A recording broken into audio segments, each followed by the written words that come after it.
I almost lost it. I couldn't find the damn in the papers. That's what I was doing now. How are you this morning? All right. A ground station, please. Greyhound, okay. There should be a Mailbox there. right there at the Greyhound. Yeah, surely. Yeah. Okay. Most likely, yes. Unless somebody took it away for some other purpose. Yeah.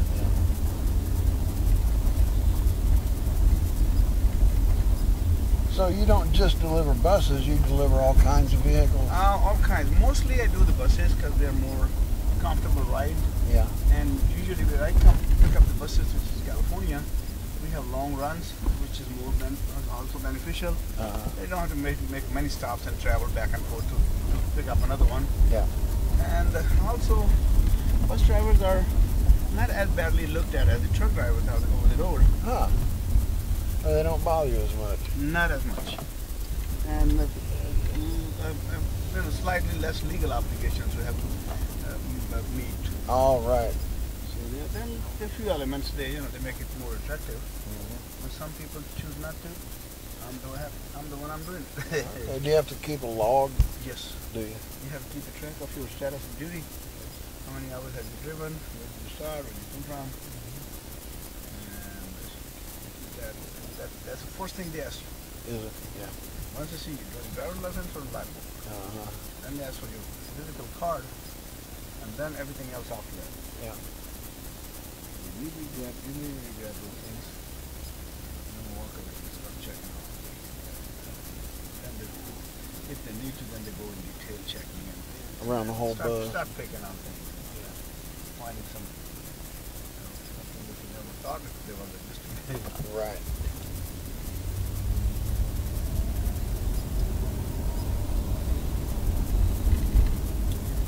It's a job like any other.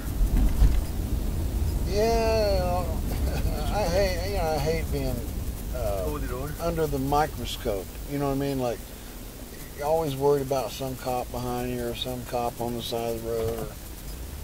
This is, we in our normal life we have always watched all these things since we're living in society. We have to abide by all society's common rules. Right. It's just once you get used to this common thing, your inner natural biological instinct that warns you about anything. Right. And you're prepared for everything what comes up. It just kind of works automatically on you. It appears like when I was not driving a car, or then I thought, how the hell do people drive these cars? And when I didn't know how to ride a bicycle, and I was like, oh man, I'm gonna break my neck while falling from it. So there's nothing difficult for man made in this world for God. So we are capable of quite qualities. Oh yeah. Yeah, I know I would not like driving a semi-truck. Oh no. That would drive me crazy. A living torture. I bet. You get into a little road and you got to turn around. It's like, oh man. They live the nightmares every day. Yeah. I call them those nightmares. Yeah. Anything could be, because you could be walking on the sidewalk or riding a bicycle. Oh yeah. It can bring you to some an unpleasant incident. But this is how this world goes around. Everybody has to try. I drove a cab in New York City for about 10 years. Oh, no kidding. Before I got this job. Oh, wow. And so now you can imagine what that was back those days, like 30 years ago. New York City was a war zone. And it was real bad New York. What we really knew from the movies and from elaborated stuff. That's when I drove cab in New York City. Man, oh man, did you drive night shift or day Night. shift? Night. Daytime is another nightmare for traffic. Right, but I'd rather fight the traffic than fight the customers. No, you get sick of that traffic. Oh, you, yeah. You go 2 blocks in 15 minutes, and then your customer, hey driver, can you do anything better? It's like, what? Yeah, How can I do better? They pose their question in such a way that you feel like grabbing him by the neck, Right. and throwing him across. Right. But you manage to to figure out how to deal with them. Well, I know the thugs are we used to drive cabs like this without any partition. Yeah. Then Right. they made it law, Right. to have partition in it. We fought that. They tried to do that here, and we fought it. It's like, no, we don't want glass between us. No, it could be a optional thing. Yeah. That's good. It should be optional. If you want to do it, go ahead and do it. Yeah, it shouldn't be a law. It should be optional. People and drivers know the danger, and they know how to figure it out. Right. They can sense the person. But in New York City, it's like over here, you see a shady character, you can just drive by. Right. Over there, they hail you, you don't stop, and you have a light on that you are free to go. They will report you. No kidding. And you have to. New York City cab drivers are worse off because every damn citizen is after them. Right. Any idiot can pick up a phone and at least they will ruin your day.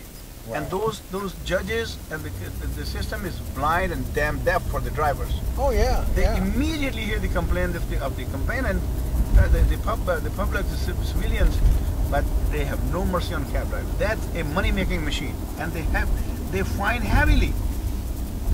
Not only that, they attach these violations to your moving violation, then it affect your moving record. Do they really? Oh shit, yeah.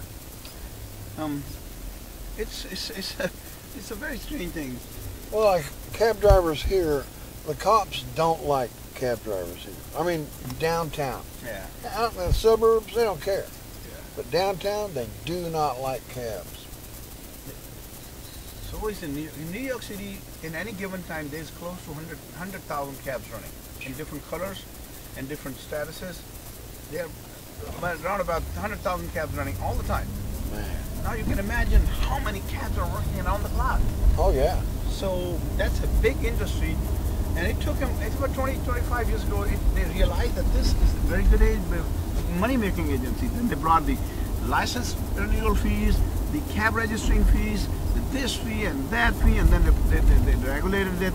They rewrote the regulations for cab drivers, code conducts and all that shit, and they do not hesitate to fine you heavy. Right. Which totally makes no sense sometimes. They're trying to do that here. The city of Cincinnati is trying to come up with all kinds of different rules. In Europe, they have cab drivers under very strict rules, but when a cab driver screams for help, the entire city moves for him. Right. They don't give you any protection or anything. You run into somebody and they rob you, and they say, okay, make a police report and go home. Even if they're holding a gun to your head. Yeah. I have seen those guns and knives pulled on me while I was there, because it's not easy to drive at night. Right. And one time they took me to the police station, started talking to me, the sergeant. I said, well, man, these things are very easy to handle. He said, how do you think that could be handled? There's so much problem here, crime. I said, give somebody life-threatening situation, hang that sucker, put a sign, hey, we want to replace with another one. Right. Let him hang it, show him on national TV every morning. Give the people punishment that they can learn a lesson, not they go to jail just like they're going on damn vacation. Well, no, how can you do it here? I said, well, if you don't, that means you don't want to do it. You're not trying to cure the problem. Oh no, this is this and this. I said, no. You are just beating around the bush. You're not thinking about tricking. Any criminal is a coward person. It's easy to scare. Uh-huh. Give him a physical punishment. Shit, that will tell everybody, please don't do it. Right. Now, You take those people to jail and they are trained criminals when they come out. Right. I said, is this called a system? Cab drivers in New York City can't carry a weapon. No, you cannot carry a screwdriver in your compartment. Yeah. You cannot have a baseball in your compartment. You can't have a screwdriver. Yeah, which they can anytime consider that you are carrying a weapon for purpose of a weapon. And you can't carry pepper spray. No, the pepper spray. I think you can carry that. But the criminal in your back seat can carry a gun because he's a criminal. No. You tell him I was suspicious about the passenger. They said, no, we don't give a damn suspicion. How did you know that he had a gun? Right. You know, they do not go for any of your feelings or any of your judgment. No, they don't buy that. Because they don't care. That's it. They don't give a damn about the cab driver. There's a lot of people looking for jobs, so they're working. The one goes, 10 comes in line. This, people have to survive somehow. Yeah. That's our basic need, our weakness, or we can call it. that we must have a job. And a license renewal costs you about $200 some every year, every other year. Oh, your driver's license. Yeah, and you know what? 500,000 licenses are active in the city, even people are not driving. Now you can imagine how much money they collect every year. Oh, man. Just the renewal of that damn thing. And the attitude of those people they are in the office, shitty as worse. Government. I mean, you go there, mostly are black people, and when they get their job with the state or the city or the county or shit, they ask you to get over their head. You go in front of the counter, you know, they know that you are there for some reason. They give you a damn look like, what the hell are you doing here? Who are you? What is? Right. That's how they address you. Just nasty. Yeah. And most of the government and the cab business is Iraqi? Yeah. No kidding. In New York. No. They changed. There used to be Greek, Italian, and all kind of people came in and gone. There has been a phase of all kind of people. They were cab drivers. I'll be there. Excuse me. No. Yeah, buddy. Oh yeah, I just went to the Greyhound. Yeah. All right, man. Boy, this casino's got things messed up. Oh shoot, yeah.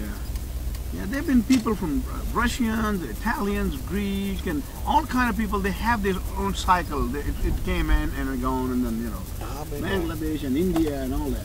The people come and go. So you don't want to go drive a cab in New York anymore, huh? No, I have a better job now. I just recently gave up my license. Oh, did you? Because it's not worth it. Yeah. You know, not too many restrictions. They only charge us like $30 a year here for ours. $30 a year? Yeah. Well, that's hell, it's only $200 for a cab license. That's it? A medallion, yeah, $200.